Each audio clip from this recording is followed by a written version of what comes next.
Hey everyone, welcome to curious paths. आज हम जानेंगे क्लास 12 की चैप्टर 8 के बारे में, मुगल साम्राज्य में कृषक, जमींदार और राज्य। तो शुरू करते हैं।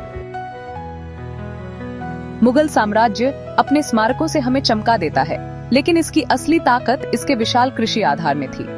हर भव्य महल के पीछे किसानों, जमींदारों और राज्य के अधिकारियों की दुनिया थी, जिनका काम साम्राज्य को बनाए रखता था।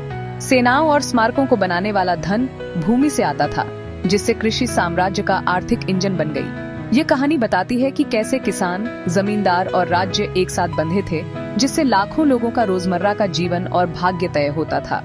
सम्राटों से परे खेतों और गांवों को देखकर हम मुगल शक्ति की असली नींव का पता लगाते हैं।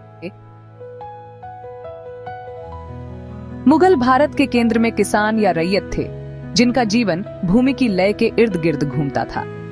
गांवों में अलग अलग वर्ग के लोग रहते थे। जमीन के मालिक, खुद काश्त, प्रवासी, पाही काश्त और भूमिहीन मजदूर, जिनमें से प्रत्येक की अपनी अपनी चुनौतियां थीं। परिवार एक साथ काम करते थे, चावल और गेहूं जैसे मुख्य अनाज उगाते थे, लेकिन बाजार के लिए कपास और गन्ना जैसी नकदी फसलें भी उगाते थे। राज्य की राजस्व मांगे बहुत ज्यादा थीं और एक खराब फसल का मतलब आपदा हो सकता था। फिर भी किसान शक्तिहीन नहीं थे। उन्होंने मजबूत समुदाय बनाए और कभी कभी कर देने से इनकार करके या पलायन करके विरोध किया। उनकी लचीलापन और सामूहिक कार्रवाई ग्रामीण समाज को आकार देने में महत्वपूर्ण थी। किसान की दुनिया कड़ी मेहनत, जोखिम और कभी कभी अवज्ञा की थी। अपने परिश्रम से उन्होंने साम्राज्य को खिलाया और उसके पहियों को चालू रखा। जमींदार साम्राज्य के स्थानीय शक्ति दलाल थे, वंशानुगत सरदार जो कर एकत्र करते थे और व्यवस्था बनाए रखते थे। वे आधुनिक अर्थों में जमीन के मालिक नहीं थे, लेकिन उनका अधिकार बहुत ज्यादा था, जो परंपरा, जाति और कभी कभी सैन्य शक्ति में निहित था। बिचौलियों के रूप में काम करते हुए उन्होंने सम्राट को ग्रामीण इलाकों से जोड़ा, ये सुनिश्चित करते हुए कि राजस्व राज्य तक पहुंचे। लेकिन उनके हित अक्सर किसानों और राज्य दोनों से टकराते थे, जिससे बार बार तनाव और यहाँ तक कि विद्रोह भी होता था। जमींदार संरक्षक हो सकते थे, बाजार और मंदिर बनाते थे, लेकिन उत्पीड़क भी हो सकते थे, अपने हिस्से से ज्यादा वसूलते थे। उनकी दोहरी भूमिका, मुकुट के एजेंट और स्थानीय प्रमुखों के रूप में, ने उन्हें अपरिहार्य और संभावित रूप से खतरनाक दोनों बना दिया।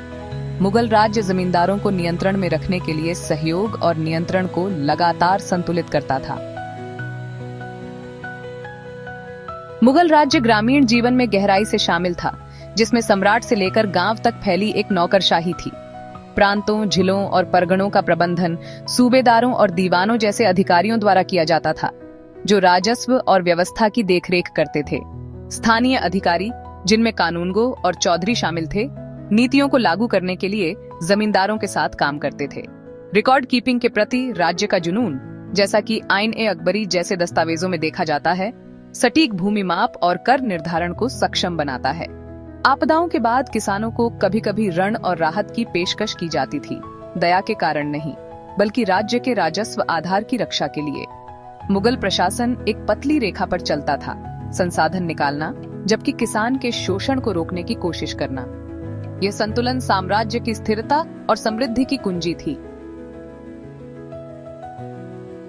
भूमि राजस्व मुगल राज्य की जीवन रेखा थी, जिसे स्थानीय परिस्थितियों के अनुरूप प्रणालियों के माध्यम से एकत्र किया जाता था।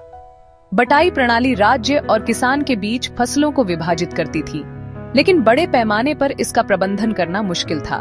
अकबर की जब्त प्रणाली ने राजस्व संग्रह में क्रांति ला दी।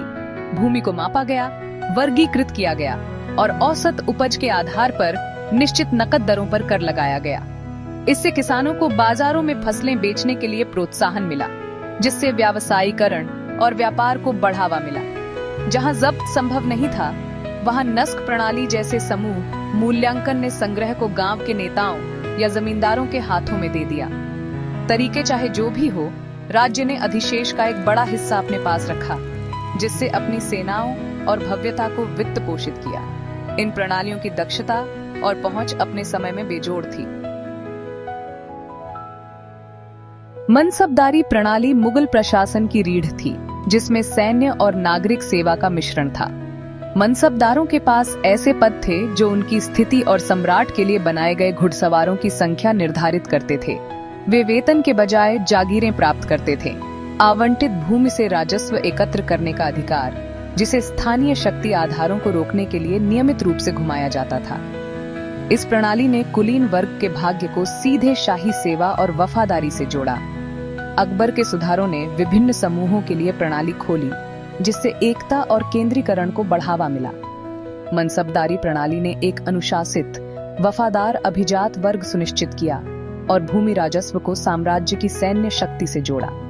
ये मुगल साम्राज्य की स्थायी स्थिरता का एक मुख्य कारण था।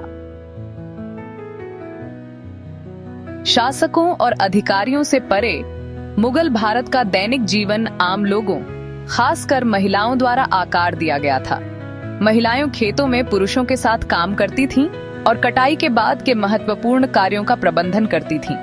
हालांकि उनके योगदान अक्सर दर्ज नहीं किए जाते थे।